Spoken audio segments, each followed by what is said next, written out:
Hi friends, இந்த வீடியோவில் வந்து நம்ம என்ன பார்க்க போகிறோம் அப்படின்னு கேட்டிங்கன்னா, இப்போ வந்து 2 நாட்கள் முடியல நம்மளோட விஜய் சேதுபதியோட ஏஸ் திரைப்படம் வந்து எத்தனை கோடி வசூல் செஞ்சிருக்கு, அந்த ஒரு விவரத்தை பற்றி அந்த வீடியோ டீட்டெயிலாக பேச போகிறோம். இப்போ வந்து நம்மளோட மக்கள் மத்தியில் ரொம்பவே பெரிய கொண்டாடப்படுற நடிகர்களை விஜய் சேதுபதி உண்டு. இப்போ வந்து இந்த ஆண்டு வந்து அவரோட முதல் திரைப்படமான ஏஸ் திரைப்படம் வந்து இயக்குனர் ஆறுமுககுமார் இயக்கத்தில் வெளிவந்திருக்கு.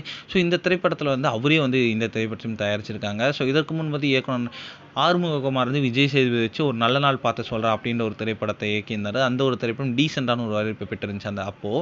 இப்போ வந்து அதனை தொடர்ந்து ஏஸ் திரைப்படத்தில் மீண்டும் வந்து இந்த கூட்டணி வந்து சேர்ந்திருக்காங்க. ஸோ இந்த திரைப்படத்தில் விஜய் சேதுபதியும் தாண்டி ஒரு ருக்மணி வசந்த், அதுக்கப்புறம் வந்து பப்ளு, ஒரு யோகி பாபு, இந்த மாதிரி ஏகப்பட்ட நட்சத்திரங்கள் இந்த திரைப்படத்தில் ரொம்ப ரொம்ப முக்கியமான ரோலில் நடிச்சிருந்தாங்க.